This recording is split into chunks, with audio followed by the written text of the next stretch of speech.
Salut à tous, c'est Bart et on se retrouve aujourd'hui pour le montage des numéros 58 et 59 de l'armure d'Iron Man. Et on va commencer à faire la jambe droite, donc la dernière partie de la jambe avant de faire l'assemblage entier et de bientôt pouvoir commencer enfin le tronc. Mais du coup on va tout de suite feuilleter les magazines. Donc dans le numéro 58 on nous parle de Secret Invasion. C'est un peu dommage parce qu'on nous a déjà parlé de Secret Invasion dans un numéro précédent où on nous parlait de la mini-série sur War Machine. Iron Man, vu qu'Iron Man était un peu hors jeu pendant le crossover. Donc voilà. D'ailleurs, c'est ce qui est marqué ici. Première étape de l'invasion neutralisée Iron Man. Donc on nous parle de ce crossover qui était plutôt sympathique. Et où du coup il y avait une invasion de Skrull qui avait pris l'apparence de super-héros qu'on connaissait bien, qui les avait remplacés et qui essayaient de monter au plus haut sommet de l'État, donc notamment en essayant de s'emparer du Shield par exemple. Et du coup leur reine, elle avait pris l'apparence de Spider-Woman depuis un long moment. On a donc le montage de la jambe droite, un montage assez rapide. Dans les comics, on nous parle de Hawkeye, qu'on voit pas très souvent avec Tony Stark en soi, mais qui a été introduit dans la série Iron Man, enfin Tales of Suspense, où il y avait Iron Man en tout cas. Et voilà, mais qui a fait partie des Vengeurs, donc il a droit à son petit article. Et dans les armures, on nous parle de l'armure Endosim. Donc je sais pas pourquoi ce nom, mais du coup c'est l'armure toute blanche que Tony a revêtue quand il se faisait appeler Superior Iron Man, après un crossover où ses mauvais côtés étaient remontés plus ou moins à la surface, et du coup il était devenu un peu méchant, si on peut dire, mais voilà. Par exemple, il avait lancé une application pour que les gens puissent devenir beaux, mais après c'était un truc qui, pour garder leur apparence belle, ils devaient payer beaucoup trop cher, voilà. C'était pas la période la plus intéressante, mais du coup c'était une armure assez originale où il était tout blanc. Et dans le numéro 59 du coup, on nous parle d'une mini-série Iron Man Legacy of Doom, où en fait Iron Man et Doctor Doom vont se retrouver projetés dans le passé et se comporter comme des chevaliers, du coup à se retrouver à l'époque médiévale. On a notamment une armure qu'on voit pas trop, mais qui a un peu plus un aspect chevalier, je sais pas pourquoi là on la voit pas. On a juste un petit aperçu ici, c'est dommage. Une histoire que j'ai jamais lue, mais bon, je pense qu'elle a pas fait grand bruit, donc c'est pas très grave. Ensuite, on a le montage de la jambe droite avec les premières parties des circuits qu'on terminera dans la prochaine vidéo. Donc voilà, on voit quand même que ça avance très bien. On a un petit plan en couleur.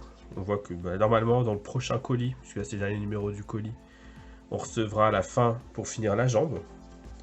Et on devrait pouvoir entamer le bassin pour relier les deux jambes. Dans les comics, on nous parle des fois où Tony Stark a fait des armures soit sans pilote, soit où il a perdu le contrôle, ou que l'armure s'est fait contrôler. Donc voilà, toutes les fois où il n'a pas été dans le contrôle total de l'armure en tout cas. Et voir comment ça s'est passé. On en a déjà vu plusieurs exemples dans les précédents numéros. Hein, donc, ça commence, on va dire, gentiment à tourner en rond tout ça. Et dans les armures, du coup, on nous présente l'armure Prime, donc qui est une armure plutôt récente. Donc 2015, voilà, c'est marqué. Où en fait, c'est la nouvelle armure après, à la relance des comics après un gros événement qui a tout changé dans l'univers Marvel, donc Secret Wars. Et voilà, du coup, c'est sa nouvelle armure beaucoup plus stylée, je trouve, en tout cas. Un peu plus, qui revient aux bases du rouge et doré. Et voilà. Bon, une armure qui mettra pas si longtemps que ça au final, mais qui était vraiment sympa en niveau design.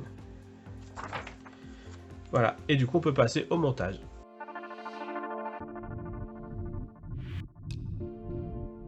On se retrouve Pour le montage avec le numéro 58 et 59 qu'on verra après parce que, comme vous voyez, ça prend de la place.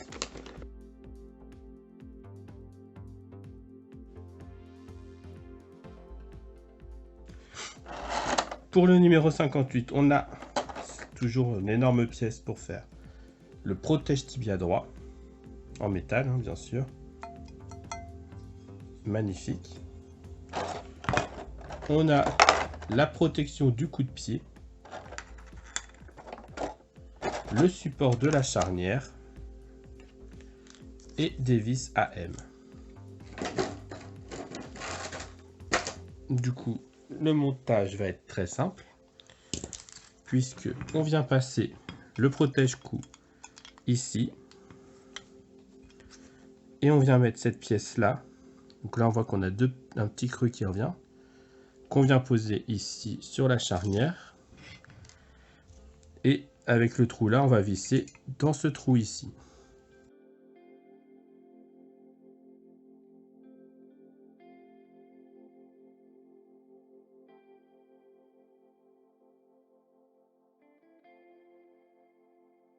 Voilà, et donc on a notre cou de jambe qui vient se mettre là tranquillement. Je pensais qu'on allait fixer la cheville dedans, mais pas encore visiblement, donc ce sera pour plus tard. Du coup, c'est tout pour cette partie-là. On va passer au numéro 59. Donc dans le numéro 59, pareil, on va faire l'inventaire des pièces.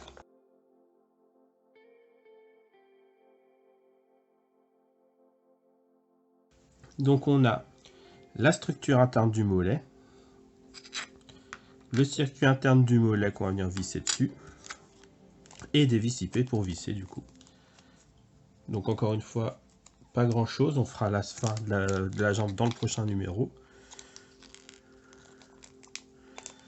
On vient ici prendre ça, comme ça.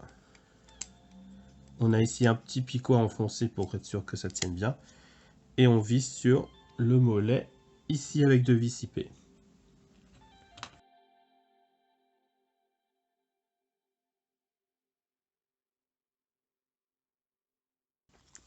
Voilà le résultat de ce numéro.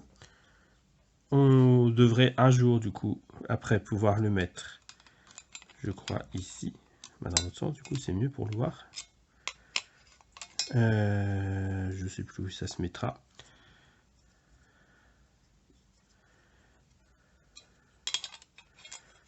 Là, on a ça. Donc, ça se mettra là. Et là.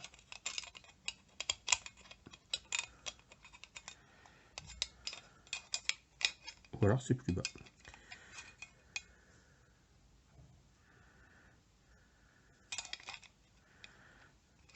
Bref, on verra ça dans un prochain numéro de toute façon. Si la vidéo vous a plu, n'hésitez pas à liker, à commenter, à partager, à vous abonner. C'était Bart et je vous dis à bientôt.